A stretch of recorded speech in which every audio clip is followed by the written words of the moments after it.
Assassination of Gholamhossein. Hoveyda, 1979. In the chaotic aftermath of the Iranian Revolution, when the foundations of the Pahlavi dynasty had crumbled and the Islamic Republic was tightening its grip on power, one man became the ultimate symbol of the fallen regime, Gholamhossein Hoveyda. As Iran's longest-serving prime minister under Shah Mohammad Reza Pahlavi, Hoveyda had been at the center of Iran's political landscape for over a decade. But when the revolution swept through the nation in 1979, it was not just the monarchy that was toppled. Hoveyda himself became a scapegoat, sacrificed to satiate the revolutionary fervor that engulfed the streets of Tehran. Hoveyda's fate was sealed the moment he was arrested.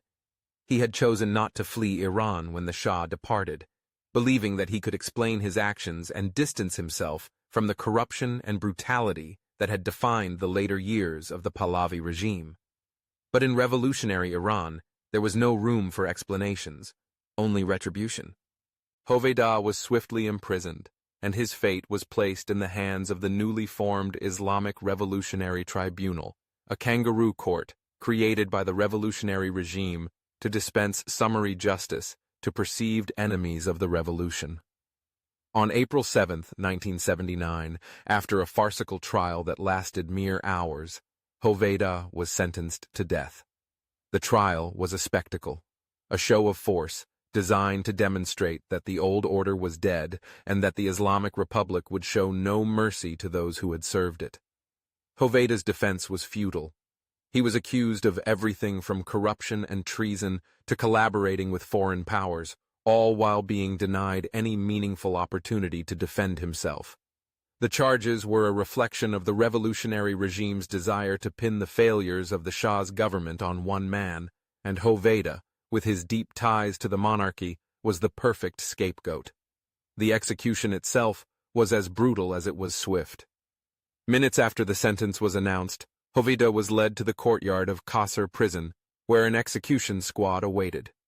The former prime minister, once one of the most powerful men in Iran, was gunned down in a hail of bullets. His body, riddled with bullets, was left as a grim reminder to those who dared to question the authority of the new regime. The speed of his execution was deliberate. There would be no appeals, no opportunities for international intervention. The revolution demanded blood, and Hoveyda's was offered without hesitation. But Hoveyda's execution was not merely the act of a vengeful revolution. It was a calculated move by the IRGC and the new Islamic Republic to consolidate power and send a clear message to the world. The regime was not interested in reconciliation or justice. It was interested in erasing the remnants of the old order and establishing its dominance through fear and force. The Islamic Revolutionary Guard Corps, IRGC, though still in its infancy at the time, played a key role in ensuring that enemies of the revolution were swiftly neutralized. Hoveyda's execution was one of the first public displays of the IRGC's ruthless efficiency, a harbinger of the brutal campaigns that would follow. Hoveyda's death shocked the world. Western leaders, who had once viewed him as a pragmatic reformer, condemned the execution. But the outcry fell on deaf ears. The revolutionaries in Tehran were unmoved by international criticism.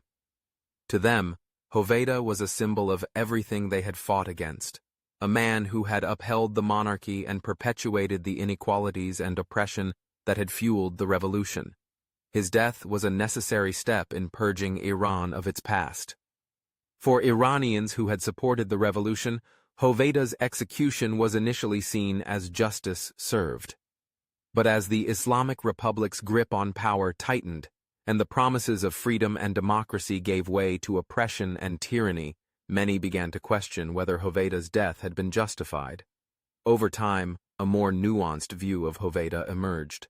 While he had been part of the Shah's regime, he was also a man who had tried to introduce reforms and mitigate the excesses of the monarchy. His execution, many came to realize, was less about justice and more about the revolutionary regime's need to eliminate potential threats. Hoveyda's legacy is one of complexity and contradiction.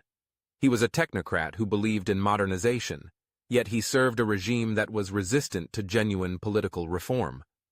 He was a loyal servant of the Shah, yet he was abandoned by the very system he had dedicated his life to preserving. And in the end, he was a victim of the same system of oppression that he had helped sustain, a system that, under the Islamic Republic, would become even more ruthless and unforgiving. The assassination of Gholamhossein Hoveyda was not just the killing of a man, it was the symbolic execution of Iran's past. It marked the beginning of a new era, one in which the IRGC and the revolutionary regime would rule with an iron fist, silencing dissent and eliminating perceived threats without mercy. But while Hoveyda's life was extinguished in the courtyard of Qasr prison, his story serves as a cautionary tale, a reminder that in the volatile world of politics and revolution, those who rise to power can just as easily be swept away by the tides of change.